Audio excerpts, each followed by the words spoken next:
наралып болашаққа жол тартқан қазақ жастары.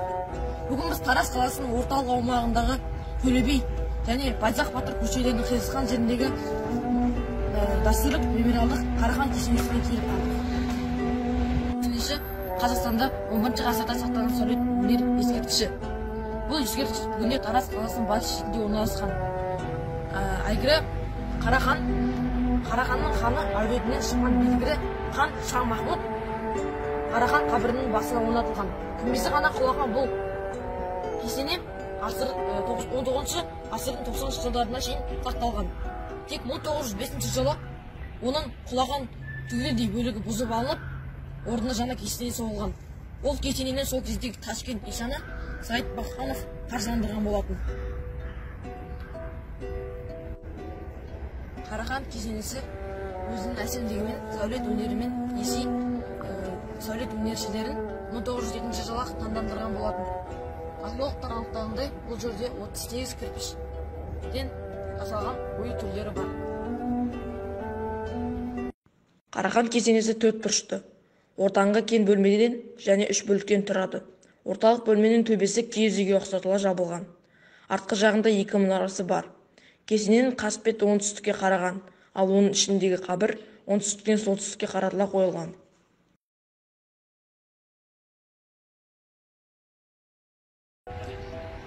Қарахан бабамыздың кесенесі алғаш соғылған кесененің нұсқасына ұқсамайды.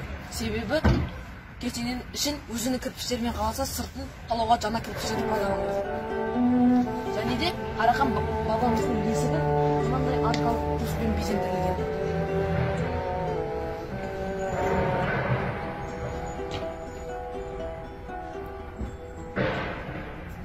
Қарахан мемлекетінде аса маңызды әлеуметтік саяси институт әскери мұралық жүйе болған. Мемлекет бірнеше үлестерге бөлінді. Олардың басталары Тараз, Испиджаб, Баласоғын. Хан мемлекеттік немесе әскери қызметі үшін феодалдарға жер бөліп берді. Сол жердегі халықта салық жинауға рұқсат еткен. Қазақстанның оңтүстік шығыс және оңтүстік аудандарында мекендеген қарахандықтар көшпелі мен жартылай көшпелі мал шаруашылығымен айналысты. Қағанаттың орталық астанасы Шу өзені бойындағы Баласоғын, Кейнек, Ордакент қаласы. Қарахан мемлекеті Үзген, Мерке, Құлан сияқты қалалар, ірі алпыстар, алпауыттар мен қолөнершілер мекендеген.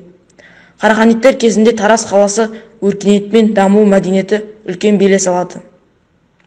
Болашақта Тараз қаласы Қазақстан мемлекетінде туризм саласы жоғары деңгейінде дамыса, ерекше әрі ірі туристік орталық айналатынына нық сенемін. Қарахан кесенесі Тараз қаласындағы ең маңызды жерлердің бірі болып табылады. Қарахан махаббаты туралы ауыз әдебиеті арқылы да талай аңсыз әңгімелер өте көп. Ол туралы естіп біліп, оқып танысқан азамат қызықпай қоймайды. Бұл тарихи маңызы жоғары жер махаббатқа сенім білдірген ғашықтардың, отбасын құруға ниет еткен әрбір қазақ азаматының жолы түсетін жер. Тараз қаласында орналасқан кесенеге бірінші, Алладан кейін сенім артып келушілер қарасы қалың.